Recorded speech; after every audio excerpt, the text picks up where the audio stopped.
E aí, peãozada, tudo bem com vocês? Esse é o Segundo História e eu sou o Adir. O tema de hoje é o tema mais treteiro, mais espinhoso e mais massa da história, a Revolução Francesa. E antes de começar o vídeo, não esqueçam, curtam, compartilhem e se inscrevam no canal. Então vamos lá, galera, para o assunto de hoje. A Revolução Francesa é um dos maiores eventos históricos da humanidade. É um dos maiores acontecimentos. Para vocês terem uma ideia sobre esse assunto, muitos historiadores, muitos pensadores dizem que toda a organização política do mundo ocidental atual veio da Revolução Francesa. Em termos econômicos, a gente tem grande influência da Revolução Industrial, mas quando se fala de política, o grande influenciador foi a Revolução Francesa, que aconteceu em 1789, na França. E quais são as principais causas da Revolução Francesa? Por que essa revolução tão importante aconteceu exatamente ali naquele lugar, naquele momento? Vale a pena a gente frisar 3 pontos importantes. Primeiro, a França tinha a maior população da Europa, e essa população, além de numerosa, era muito pobre. Segundo, a França tinha a maior dívida da Europa, talvez uma das maiores dívidas do mundo ocidental, levando em conta que a América ainda estava sendo colonizada. E essa dívida era impagável naquele momento, que se juntasse tudo que a França tinha de riqueza, não conseguiria pagar a própria dívida. E por último, um problema da França era o Antigo Regime. E o que é o Antigo Regime? Uma junção entre o poder dos reis, a monarquia absolutista francesa e os privilégios do nobre. Esses 3 fatores levaram a França a uma revolução sem precedentes na história da humanidade. A economia da França estava falida, como já havia dito anteriormente. Isso significa dizer que a população pobre sofria muito. Grande parte passava fome, muita gente não tinha emprego e isso causou um êxodo rural. As pessoas começaram a sair do campo e vieram para a cidade, principalmente para a capital. Paris tinha uma população muito grande e muitas dessas pessoas estavam com fome. Essa quantidade enorme de pessoas desempregadas em Paris foi, na verdade, o grande estopim da revolução. Vocês imaginam essas pessoas que não tinham o que comer, que não tinham emprego, vendo os nobres lá com seus privilégios. E o maior ainda, o rei. Um grande erro que as pessoas cometem com a Revolução Francesa é achar que a população pobre odiava o rei. Isso não é verdade. A população pobre idolatrava o rei. Eles gostavam até do rei, tinham simpatias por ele. Os acontecimentos vão fazer então que a população desejasse a morte do rei. A sociedade francesa então, galera, estava dividida em 3 grupos, 3 estados. O primeiro estado, que era o clero, e nesse contexto da França do século XVIII, o clero era a Igreja Católica. Ela dominava o pensamento, dominava a cultura e tinha fortes influências nas desigualdades ocorridas na França. O segundo estado era a nobreza, uma classe bem numerosa e bem diferente uma da outra, enquanto tinham nobres que moravam no campo, outros nobres moravam no palácio junto com o rei. E por último, o terceiro estado, que é a classe mais numerosa. Dentro do terceiro estado, a gente tem burgueses ricos, tem camponeses e escravos, bom, um monte de gente, todo mundo brigando e lutando para que a monarquia acabasse na França. Isso foi agravado por uma série de acontecimentos que antecedem a Revolução. A França tem uma grave crise agrícola, perde a sua produção de trigo durante vários anos seguidos. Isso faz com que a população fique com mais fome, isso aumenta as desigualdades sociais. E o rei vivia no total privilégio. A verdade é que com o passar do tempo, a população pobre, parte da burguesia, os comerciantes em geral, começaram a desconfiar que o rei pegava o dinheiro e estava transferindo esse dinheiro para outros países. Posteriormente, descobriu-se que o rei tinha uma conta que ele mantinha na Áustria, com altos valores. E isso demonstra mais uma vez que o rei vai ser odiado mesmo pela França e que o povo francês vai querer que esse rei morresse. E aí, galera, vocês sabem como é que Luís XVI morreu na Revolução Francesa?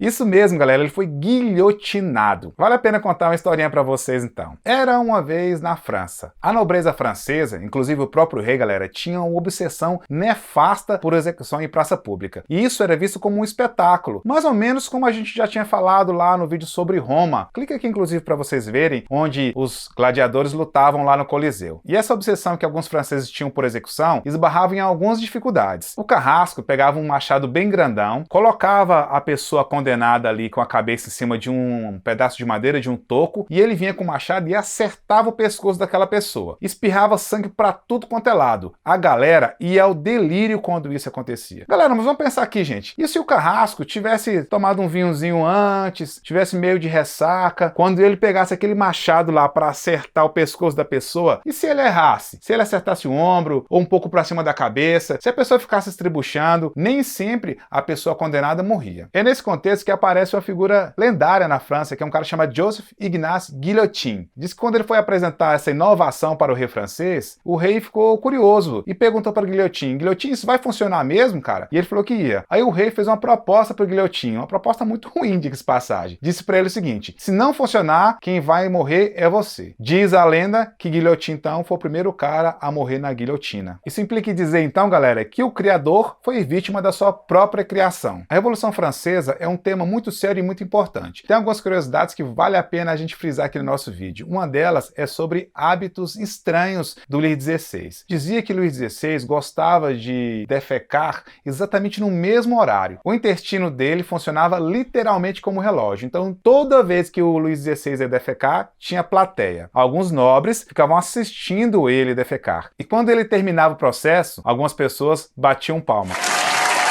Acreditem. Uma outra coisa legal sobre o 16 é que o bicho não era muito corajoso não, ele era meio covardão. Quando a Revolução estava acontecendo, estava morrendo gente pra tudo quanto é lado, o que Luís XVI fez? Fugiu. Existia uma pataquada nessa história toda. E na hora de fugir, Luís XVI se fantasiou de camareira e entrou na sua carruagem. Se você não sabe o que é carruagem, é só uma carroça mais estilizada. Bom, Luís XVI fugiu. Lá na frente, em Varennes, ele foi encontrado. Os guardas que pararam ele em plena Revolução Francesa foram verificar quem estava na carruagem do rei. E lá eles encontraram um senhor barrigudo fantasiado de mulher. Obviamente, na estrada do rei, na carruagem do rei, com o piloto do rei, com a esposa do rei, só podia ser quem? Acertou, miserável. Era o próprio rei. Ele foi preso e foi levado de novo a Paris, onde ele vai ser julgado e posteriormente condenado à morte. E adivinha como ele foi morto?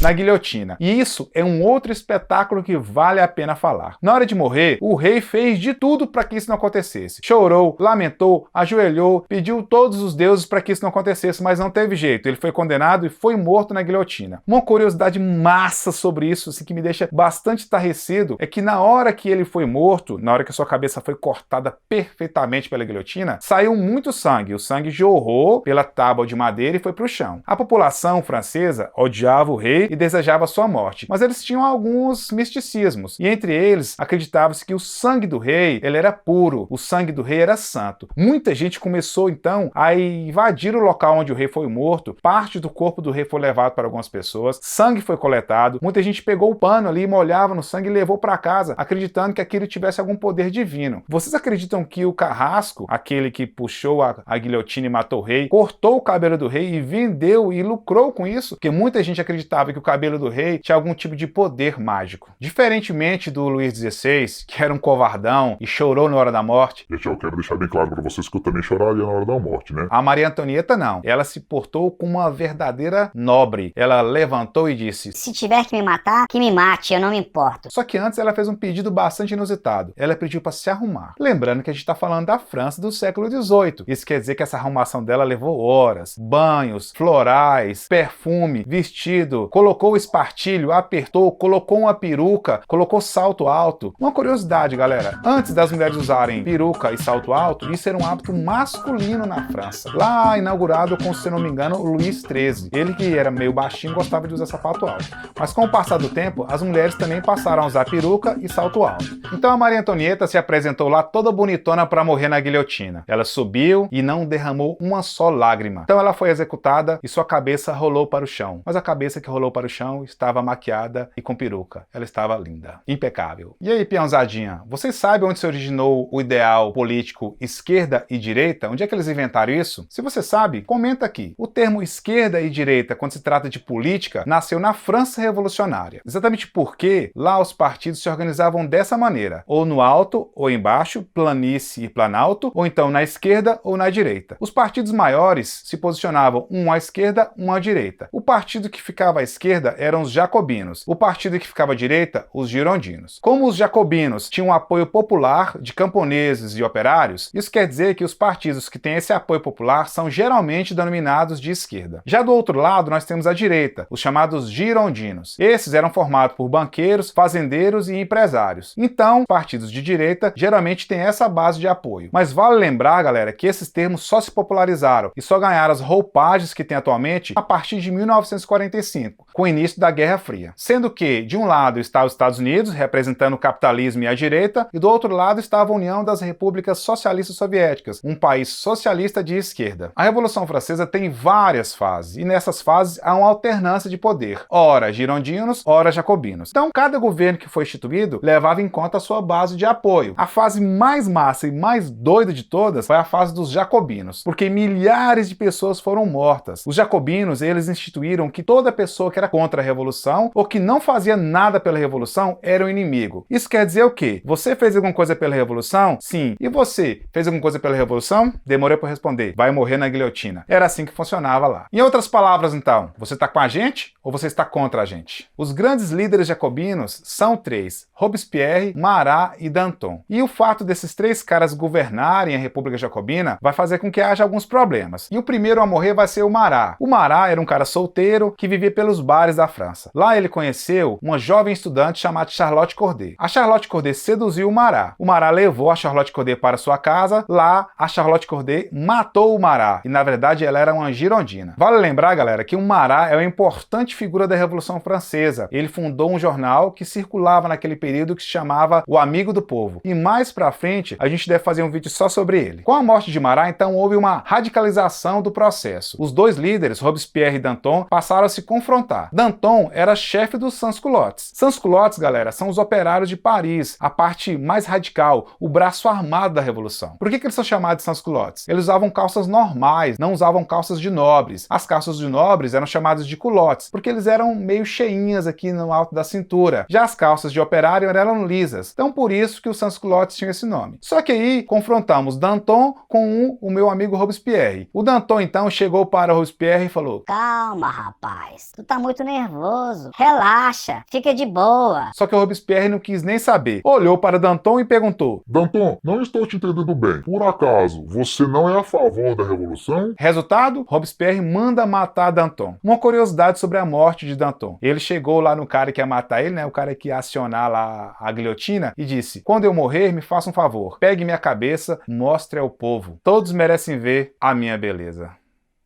Depois da morte de Marat e da morte de Danton, Robespierre se transformou em um único líder revolucionário. Só que ele não tinha mais do lado dele os sans-culottes, que acabaram deixando a revolução. O resultado é que os girondinos acabam organizando uma contra-revolução e vão tirar os jacobinos do poder, começando novamente a guerra. Esse período, galera, em que Robespierre comandou e milhares de pessoas foram mortas na França, nós chamamos de terror. Logo em seguida, quando os girondinos assumem o poder, há também uma quantidade enorme de matanças. Essa parte nós chamamos de terror branco. Muitos alunos me perguntam por que a Revolução Francesa recebeu essa alcunha, revolução. O que é revolução? É quando há um movimento, quando revolve. O que quer dizer revolver? Quando o que está embaixo passa para cima e o que está em cima passa para baixo. Levando em conta que na Revolução Francesa o povo assumiu o poder, a gente pode considerar então que a Revolução Francesa é uma verdadeira revolução. O maior símbolo da Revolução Francesa, galera, é a queda da Bastilha. O povo revoltado, né, invade essa prisão e lá eles roubam as armas e promovem a revolução armada mesmo. E aí o pau começa a quebrar e a Juriti começa a piar, galera. Mas a Bastilha, a queda da Bastilha, vai ser um tema de um outro vídeo que a gente vai ver mais pra frente. Espero que vocês não percam. A Revolução Francesa chega ao fim em 1799, com um processo chamado do Golpe 18 de Brumário. Por que chama 18 de Brumário? O Brumário é um mês do calendário revolucionário francês. E ele foi instituído pelos jacobinos. Como os jacobinos não gostavam da influência da Igreja Católica na França, eles mudaram o calendário, renomeando os meses. E um desses meses chamava Brumário. Então, no dia 18 do mês de Brumário de 1799, acaba a Revolução Francesa. Isso culminou, galera, com a chegada ao poder de um baixinho assim, ó,